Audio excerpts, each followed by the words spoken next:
कुएं में संदूक। तेनालीराम के घर में एक बगीचा था जिसमें वह फल सब्जी उगाया करता था। बगीचे के एक कोने में एक कुआं था। एक शाम भोजन करने के बाद छत पर टहलते हुए तेनालीराम बगीचे का निरीक्षण कर रहा था।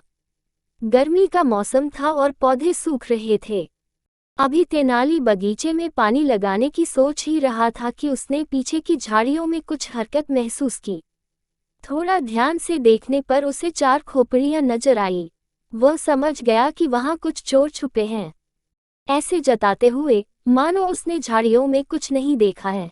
तेनालीराम ने अपनी पत्नी को जोर से आवाज लगाई और चिल्लाकर बोला, आरी भगवान, शहर में आजकल बहुत चोरी डकैती हो रही है।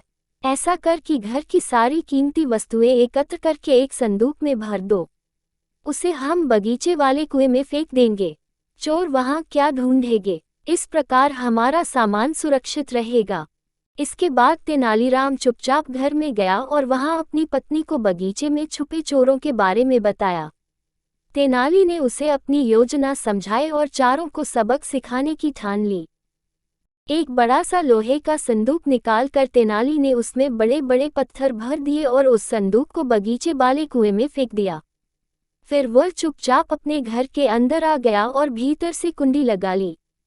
रात गहरी होते ही चारों चोर बाहर निकल आए।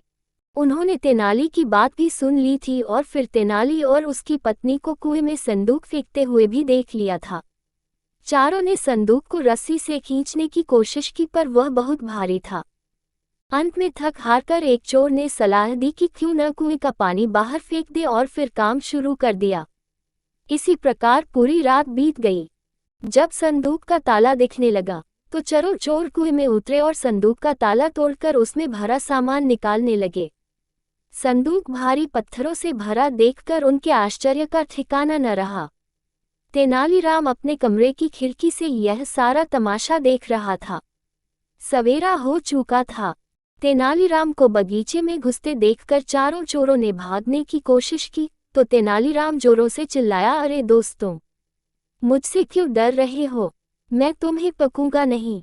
मैं तो तुम्हारा एहसानमंद हूँ कि मेरे बगीचे के सूखते हुए पौधों को तुमने इतनी मेहनत से सींचा। अब चोरों को समझ में आ गया कि तेनालीराम ने उनको उल्लू बना दिया है। वे तेनाली के पैरों पर गिर गए और उससे माफी मांगने लगे।